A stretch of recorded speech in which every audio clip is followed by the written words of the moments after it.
Someone told you that you have a short attention span. Maybe it was a teacher. Maybe it was a parent reading your report card out loud. Maybe it was just something you decided about yourself somewhere along the way.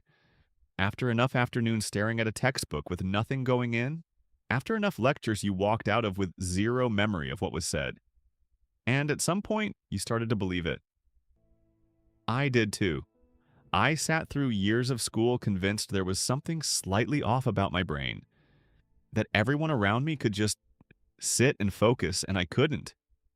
That the ability to do deep, uninterrupted thinking was a personality trait some people had, and I didn't.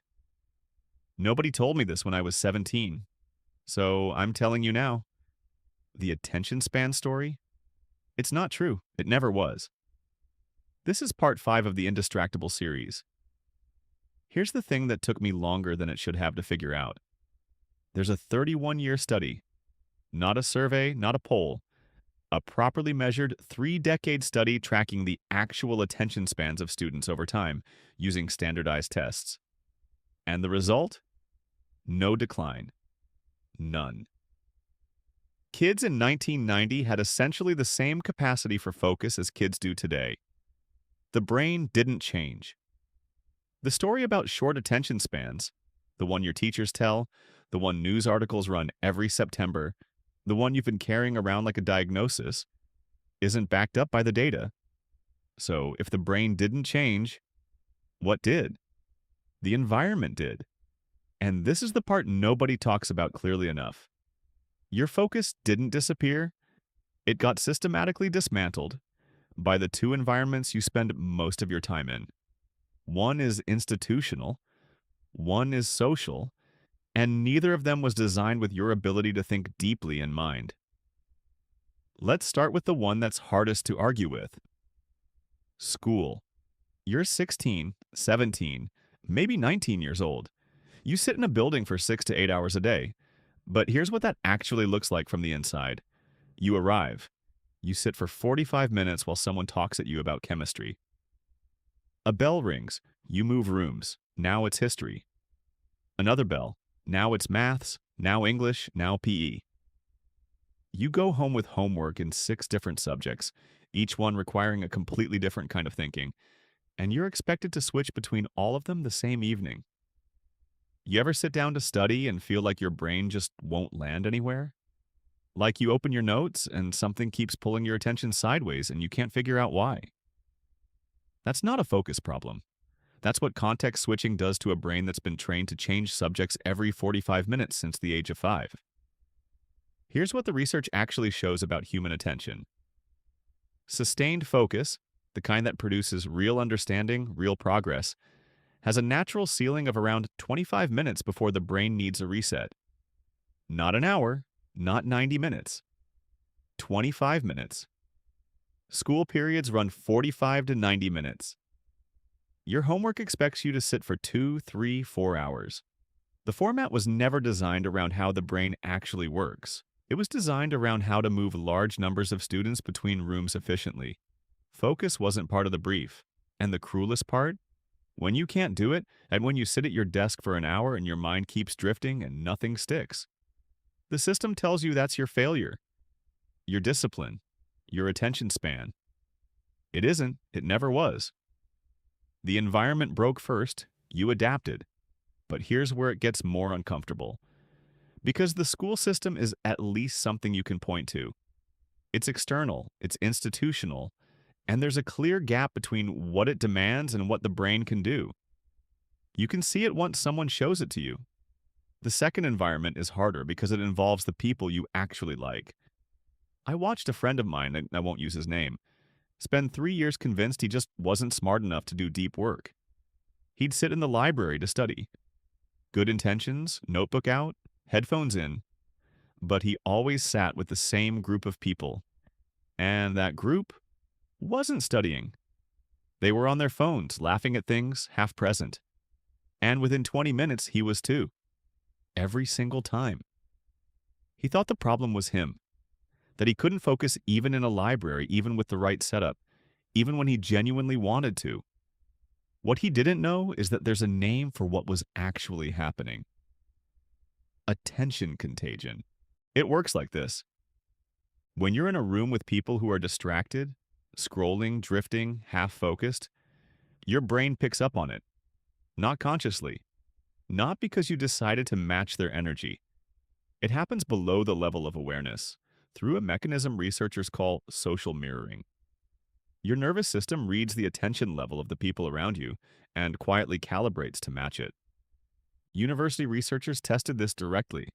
They put students in a lecture setting with Confederates, actors pretending to be students, who were either attentive or visibly inattentive. Phones out, drifting, distracted. The students sitting near inattentive Confederates showed significantly higher rates of mind wandering. Not because those students were weak-willed, not because they were easily influenced, but because the human brain is a social organ, and it reads the environment around it constantly, automatically, without asking your permission first. Your study group isn't trying to derail you, but they might be doing it anyway. And this is the thing that takes the longest to accept. Because it means the solution isn't just about you, it's about who you're around. And telling someone you can't study with them because of something they're doing unconsciously is one of the more awkward conversations a 19-year-old can imagine having. But here's the reframe that made this click for me. About 2 years ago. You're not antisocial for protecting your focus environment. You're just finally taking the environment seriously. The people who get the most done aren't the ones who focus harder. They're the ones who stop trying to focus inside broken environments. If you want to go deeper on this, Nir Eyal's book, Indistractable, is the whole foundation for this series. The affiliate link is in the description. Doesn't cost you anything extra, just keeps the series going. Now, because all of this raises a harder question. Okay, but what do you actually do? Because knowing your school schedule fragments your attention, and your friends spread distraction like a cold. That's useful information. But information without a move is just anxiety with better vocabulary. Here's what works. 3 things. Not systems, not apps. 3 decisions. The first is about time. Work in 25-minute blocks with hard stops. Not because it's a productivity trick, because it's aligned with the actual ceiling your brain operates under. Set a timer. When it goes off, stop. Take 3 minutes. Stand up, look out a window, let your eyes rest on something far away, then go again. You're not working less, you're working with the grain of how your brain actually functions instead of against it. You know that feeling when you've been staring at your notes for an hour and nothing's going in? That's not laziness. That's your brain telling you the tank ran empty 35 minutes ago and you missed the signal. The 25-minute block means you never miss it. The second is about place. Where you study matters, but who's there matters more. This isn't about finding a perfect silent room with perfect lighting. It's about being honest with yourself about which environments produce actual focus and which ones feel like studying but aren't. The library table where your friends sit and half study? That might be social, which is fine. I just call it that. The corner desk by the window with headphones in and your back to the room? That's where the work happens. You probably already know the difference. You've just been ignoring it because moving away from your group feels like a statement. It doesn't have to be. You can sit with them for lunch and work somewhere else. The 2 things don't have to be the same. The third is the identity move. And it's the quietest one, but it's the one that makes the other 2 stick. Start thinking of yourself as someone who takes their environment seriously. Not a hermit. Not antisocial. Just someone who knows that focus doesn't happen by accident. It happens by design. When you carry that identity into a room, the decisions get easier. You're not being rude when you put your headphones in. You're not being dramatic when you move seats. You're just being the person who's figured this out. The environment doesn't have to be perfect. It just has to be intentional. And let me tell you what this actually looks like in practice. It's 7 p.m. You've got an assignment due tomorrow. You sit down at your usual spot, the one where your flatmate walks in every 20 minutes, where your phone is within reach, where the group chat is always a buzz away. Old version. You sit there for 2 hours, drift constantly, produce something mediocre at 11 p.m., feel vaguely ashamed. New version. You close the door, put the phone in another room, set a 25-minute timer, and sit somewhere your brain associates with actual work. You do 1 block, then another. By the time 8:30 arrives, the assignment's done. Not because you tried harder, because you stopped fighting the environment and started designing it. Nobody told me this until I'd already wasted more time than I'd like to admit grinding against the wrong conditions. I'd sit in the same room as everyone else, wonder why they seemed to be getting things done and I wasn't, and conclude that the gap was something about me. It wasn't. It was the 6 inches of desk between my phone and my hand. It was the social mirroring from the people around me. It was a school system that spent 12 years training my brain to context switch every 45 minutes and then expected me to sit and focus for 4 hours straight. If you're in sixth form right now or first year of university, you're getting something I didn't have until much later. And it's this: your environment is not neutral. It is either working for your focus or against it. And right now, for most people, it's against it. That can change.